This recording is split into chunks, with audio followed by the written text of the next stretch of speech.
Hello and welcome to the Porcelain channel. Today I will be reviewing Kings of the Wyld by Nicholas Eames. I loved this book. I loved it. It was so light-hearted and carefree that it just was a breath of fresh air. Now I'm somebody that reads a lot of fantasy. It's, I wouldn't say a guilty pleasure, but certainly a vice. I read non-stop, which means I read the good stuff, and I read what is, to me at least, less good. You know, the very unoriginal, poorly formulated carbon copies of things that exist in every genre, in every medium. I think genre fantasy has them to the nth degree, honestly. And so reading something like this, one, as I said, it's a breath of fresh air, and two, it really shows that you don't have to be the most original person in the world to make an enjoyable book. Nicholas Eames, the writer of this book, he uses all the tropes. You know, he has a silent butt kicker. You know, he has like a kooky wizard. He has a mysterious, scorned arch enemy.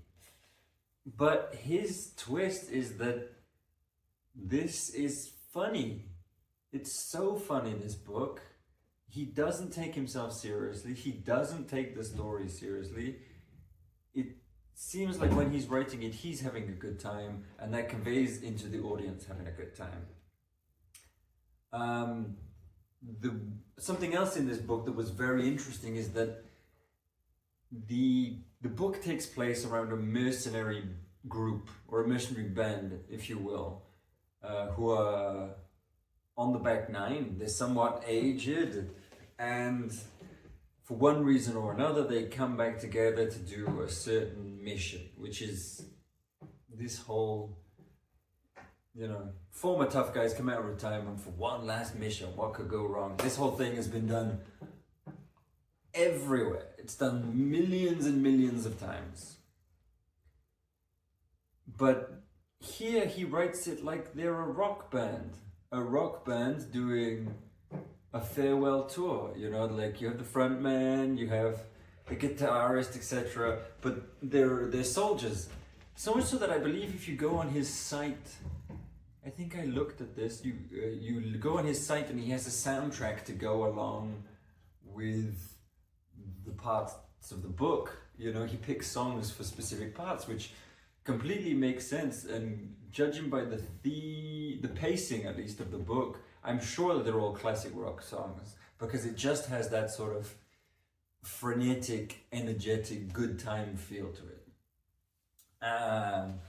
So like I said, it's not the characters, the plot, the setting, none of it is really original.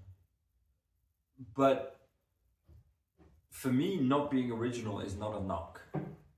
You know, it can be if it's derivative and just copying, but here Nicholas Eames really puts his own spin on it, and it's just such a pleasant read.